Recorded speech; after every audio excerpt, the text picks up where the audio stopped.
Do we need these foreign direct investments we're talking about? Yes. As governments has accepted a lot of key things we need to deal with, we cannot afford. And there are few nations that on their own can drive their own economy. It's a gathering to dissect the role of effective regulatory actions in attracting and retaining foreign direct investment. Anybody who is doing business in Nigeria, you know that that person has come a long way, coping with the likes of incessant power supply. You become a local government of your own because you generate your electricity, you generate everything that you have to deal with. And that makes the cost of business very, very high. Many of you operate and you go abroad every day. You find if you pay $35 or maybe £35, you can use the phone for a whole month and you have excesses, you have free weekends. Nobody is defending the people. Nigeria is being milked out. Who defends the defenseless? A broader perspective on the subject matter is anchored by a panel of discussants moderated by Dr. Christopher Kolade. Once regulation is not transparent, once it's not consistently applied, once it's not all necessary information is not readily available at the push of a button, and once it is not enforced consistently and at the right time, we are no longer competitive as a market. So to round up, what should we be doing?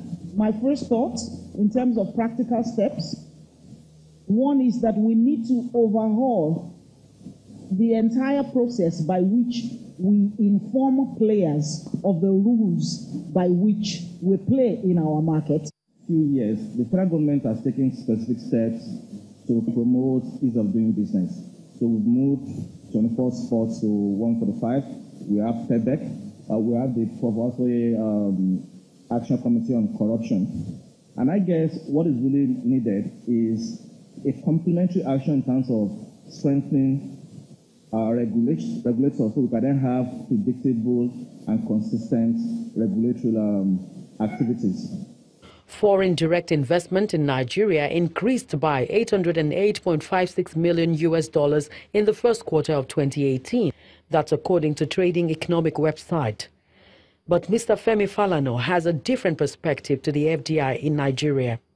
Sir, those who operate here, sir, local and foreign investors, are smiling to the banks at the expense of the country. They are operating in a laissez-faire atmosphere. You have refused to implement one law, the Deep Offshore and Production Contract Act, alone. And I said the government was losing money. I was ignored. Last year I did a petition to the EFCC. And the Minister of Petroleum, Minister of State in the Petroleum Resources, Dr. Ebe Kashibu, came out to disclose to this country in October last year that by the non-implementation of that law, the country has lost $60 billion. He then said, okay, my learned friends, yes, let's forget the past.